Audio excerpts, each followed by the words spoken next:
ఇది భారతీయ జనతా పార్టీ యొక్క చరిత్ర.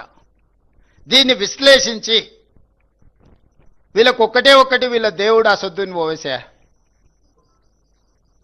ఉత్తగా రాముడి పేరు చెప్తారు కానీ రోజు దండం పెట్టుకునేది అసదుద్దీన్ ఓవైసీకే.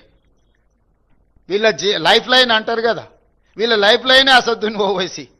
ఆయన పేరు లేకుండా, ఆయన జపం లేకుండా రాముడి పేరు ఎన్నిసార్లు వీళ్ళు తలుచుకున్నారో, అసదుద్దీన్ ఓవైసీ పేరు ఎన్నిసార్లు తలుచుకున్నారో చూడండి.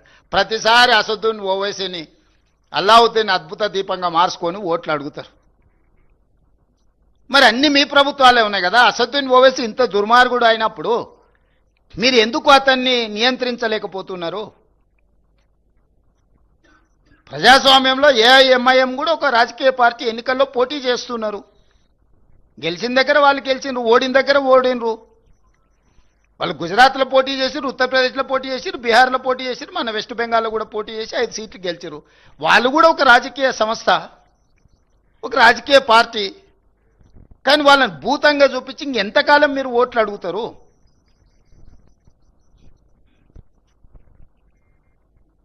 కాబట్టి కేవలం